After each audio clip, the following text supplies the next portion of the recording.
Hello दोस्त।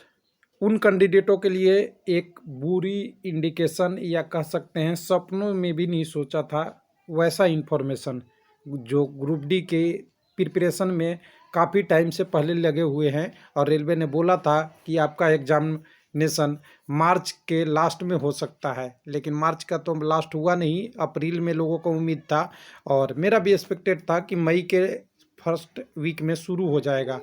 लेकिन group D का एग्जामिनेशन लग रहा है कि बिल्कुल पोस्टपोन्ड होगा। अभी एग्ज़ाम का कोई नोटिस नहीं आएगा, आएगा भी तो पोस्टपोन्ड या कैंसिलेशन के रिलेटेड आएगा सीबीटी 1 परीक्षा का।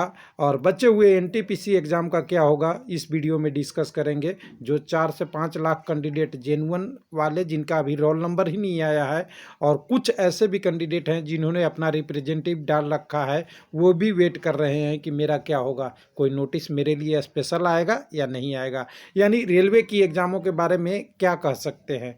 तो देखिए, अभी के कंडीशन में आप जान ही रहे हैं कि मैंने कुछ दिन पहले ही कोरोना का ग्राफ आपको दिखाया था कि किस तरीके से बढ़ रहा है। अगर इस तरह से बढ़ेगा तो एनटीपीसी और ग्रुप डी की एग्ज़ाम भी इस पे सफ़र करेंगे, क्योंकि कोई स्टेट अगर लॉकडाउन लागू कर देगा तो उस स्टेट में एग्ज़ाम जाने के लिए मुश्किल है, और कुछ ट्रेन सर्विस कम हो जाएगी, कुछ लोकल सर्विसेज कम हो जाएगी। तो इस कंडीशन में एग्ज़ाम होना थोड़ा डिफ़िकल्ट हो जाता है। लेकिन सबसे बड़ी बात न्यूज़ कहाँ से आ रही है इसको समझने की ज़रूरी है। देखिए, दो प्रकार की एग्ज़ामों में होती है। दो एग्ज़ाम हम ले लेते हैं। एग्ज़ाम तो भारत में बहुत प्रकार का होता है। पहला एग्ज़ाम जॉब के लिए जिसको हम कॉम्पिटिटिव एग्जामिनेशन कहते हैं, और दूसरा एग्जामिनेशन बोर्ड के लिए। ये इसलिए मैं बता रहा हूँ कि इसको समझिएगा, जब तक नहीं समझ पाएगा आप कि इसका बेसिक कारण क्या है। तो देखिए, जॉब का एग्ज़ाम कोई नेसेसरी नहीं होता कि टाइम से लिया जाए, ये ज़रूरत के हिसाब से जल्दी और देर किया जाता है। लेकिन जो बोर्ड के एग्ज़ाम में होती है इसको टाइम से लिया जाता है, क्योंकि ये स्टेज बाई एग्जामिनेशन होती है। अगर 10वीं में कैंडिडेट कोई पास हुआ तब 12वीं में एडमिशन मिलेगी, नहीं लिया तो फिर 11वीं का आपका आगे की एडमिशन प्रोसेस रुक जाएगी। उसी तरह 12वीं के एग्ज़ाम से कॉलेजों में एडमिशन लेना है, ये सारी चीज़ें को एक एक करके आगे बढ़ना होता है। यानी सबसे बड़ी ज़रूरत हो जाती है कि बोर्ड को एग्ज़ाम को टाइम से लेना होता है। और टाइम अभी फिक्स किया गया था कि कोरोना की कंडीशन थोड़ा नॉर्मल हुआ है, तो 4 मई से आपका एग्जामिनेशन फिक्स थी। ये एग्ज़ाम पोस्टपोन्ड हो गया है बोर्ड का 10वीं, सीबीएसई बोर्ड का 10वीं और 12वीं का एग्ज़ाम भी। दोनों पे अलग अलग कंडीशन है, वो नोटिस में देखेंगे, क्योंकि बिना नोटिस का हम न्यूज़पेपर लेके नहीं आते। आपको पहले ही बता दिया है कि न्यूज़पेपर की बात नहीं करेंगे आपके साथ, हमेशा बात करेंगे ऑफिशियल न्यूज़ ऑफ सोर्स की, जहाँ से न्यूज़ ओरिजिनेट होता है, यानी आरआरबी वेबसाइट से, या किसी का रेफरेंस ले रहे हैं तो उसकी ओरिजिनेट से। क्योंकि इस चैनल का हमेशा काम यही रहा है कि किसी न्यूज़पेपर हम या आप भी बना सकते हैं, लेकिन ऑफिशियल वेबसाइट ट्रस्टफुल होती है। तो चलिए एक लेके आते हैं आपके पास, केंद्रीय माध्यमिक शिक्षा बोर्ड। ध्यान से देखिएगा, कोई न्यूज़पेपर का पेपर नहीं है, भारत सरकार का वेबसाइट से लिया हुआ है। डेट भी आप देख सकते हैं 14 अप्रैल 21 है, और अभी से ये 15 मिनट पहले जारी हुआ है। मैं 15 कह सकते हैं, 1 घंटा तक कह सकते हैं, वीडियो बनाने और थंबनेल बनाने में टाइम लग गया है। इसमें देख सकते हैं पूरा सीबीएसई ने नोटिफिकेशन जारी कर दिया है, जिसमें कह दिया है कि अभी पेंडेमिक कंडीशन है, जिसके स्कूल बंद हैं, क्लोजर है।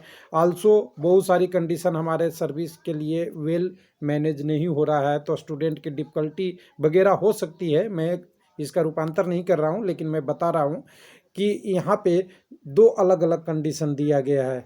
एक एग्जामिनेशन 12वीं क्लास के लिए, जिसकी एग्ज़ाम 4 मई से 14 जून 21 तक होना था, इसको पूरी तरह से पोस्टपोन्ड किया गया है।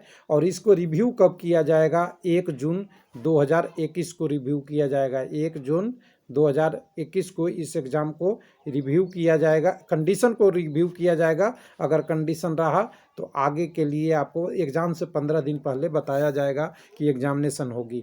दूसरा 10वीं क्लास के लिए जो एग्ज़ाम है, जो 4 से 7 मई तक होना, 4 मई से 7 जून तक होना था, इनकी एग्ज़ाम पूरी तरह से कैंसिल कर गई है। इनका रिजल्ट किसके बेसिस पे प्रिपेयर किया जाएगा? तो objective of criteria of development by the board के आधार पे किया जाएगा। साथ में कोई कैंडिडेट उससे सेटिस्फाई नहीं होगा कि मार्क मुझे सही मिला है या गलत मिला है, तो इनको मौका दिया जाएगा, अपॉर्चुनिटी दिया जाएगा कि अगले साल के एग्ज़ामों में आप एग्ज़ाम दे सकते हैं। यानी अभी इसके बारे में तो अभी और डिटेल गाइडलाइंस आ सकती है अभी, लेकिन ये कैंसिल हो गया है, इतना तो क्लियर है। यहाँ से आप एक चीज़ नोट कर लीजिएगा, 10th का एग्ज़ाम 2021 में अब नहीं होगा, जनरली नॉर्मल कंडीशन के लिए, यानी कोरोना के चलते। लेकिन अगर कोई सेटिस्फाई नहीं है, उनके लिए व्यवस्था किया जा सकता है और इसकी गाइडलाइंस बाद में डिटेल के रूप में आएगी। अब यहाँ से ये क्या आप अर्थ निकालेंगे, जब आप एनटीपीसी में जाएंगे और ग्रुप डी में जाएंगे तो कह सकते हैं कि जब आपकी 10th और 12 की एग्ज़ाम में जो इसेंशियल थी वो कैंसिल हो गई, तो ग्रुप डी का एग्ज़ाम होगा क्या?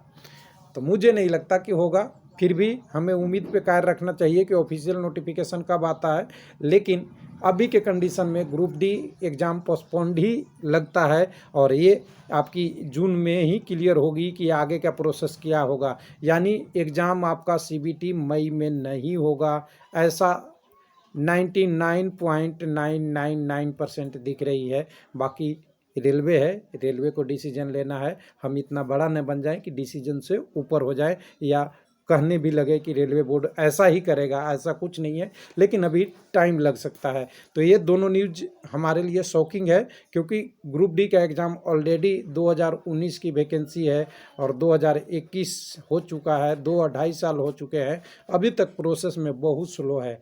अभी इसके बाद अभी सीबीटी होगा, सीबीटी भी 3 मंथ चलेगा, 3 मंथ प्लस ही चलेगा। फिर उसके बाद आगे की एग्जामिनेशन के लिए मतलब पीईटी क्वालिफाई होगा, फिर कैंडिडेट की डॉक्यूमेंट वेरिफिकेशन होगी। तो ये तो 22-23 लग रहा है कि 22-23 में जाएगी सारी प्रोसेस, तो बहुत लंबा हो जाएगा। यानी 22 से पहले पॉसिबल ही नहीं दिख रहा है 21 में। तो ये लंबा कह सकते हैं उन कैंडिडेटों के लिए जिनको जॉब चाहिए थी और फॉर्म भरने के बाद भी 3 से 4 साल वेट करना पड़ा है।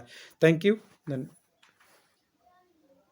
एक बात और यहाँ पे मैं कहना चाहूँगा, थोड़ी सी इसमें एक चीज़ें और छूट गई है एनटीपीसी वाला के बारे में, कि एनटीपीसी वाले कैंडिडेट जो थे वो एनटीपीसी के 5 से 6 लाख वाले कैंडिडेट का क्या होगा। तो इसकी अभी कंडीशन मुझे भी क्लियर नहीं दिख रही है। हो सकता है आरआरबी इसको करा दे, क्योंकि अगर इसे नहीं कराएगा तो रिजल्ट नहीं आ सकती। ध्यान दीजिएगा, सीबीटी 1 का रिजल्ट नहीं आ सकता जब तक 7वें फेज की एग्ज़ाम कंप्लीट नहीं हो जाएगी। तो हो सकता है कि ये करा दे, लेकिन इसकी भी संभावनाएं बहुत कम दिख रही है।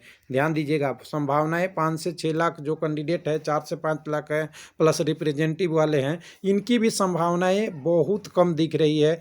लेकिन हमारा हमेशा सोच रहता है कि ये एग्ज़ाम हो जाता तो अच्छा होता, लेकिन अब ये व्यक्ति बाई व्यक्ति, हर व्यक्ति की अपनी इंडिविजुअल सोच हो सकती है। कोई व्यक्ति बोला कि एग्ज़ाम कोरोना के बाद ही देते तो बढ़िया होता, कुछ लोग कहेंगे। लेकिन ध्यान दीजिएगा, एक चीज़ तो क्लियर है कि अगर ये 5 से 6 लाख कैंडिडेट का एग्ज़ाम नहीं हुआ तो आपका सीबीटी 1 का रिजल्ट भी नहीं आएगा। ध्यान दीजिएगा, क्योंकि जब तक पूरे कंप्लीट की एग्ज़ाम नहीं होगी कैंडिडेट का, तब तक आगे की प्रोसेस नहीं हो सकती। तो इसलिए हमें थोड़ा और वेट करना चाहिए। स्टेटस क्लियर होगा, जैसे ही कोई वेबसाइट पे आएगा आपको ज़रूर बताऊंगा। और एक बार फिर इस वीडियो को ख़त्म करते हुए धन्यवाद, थैंक यू।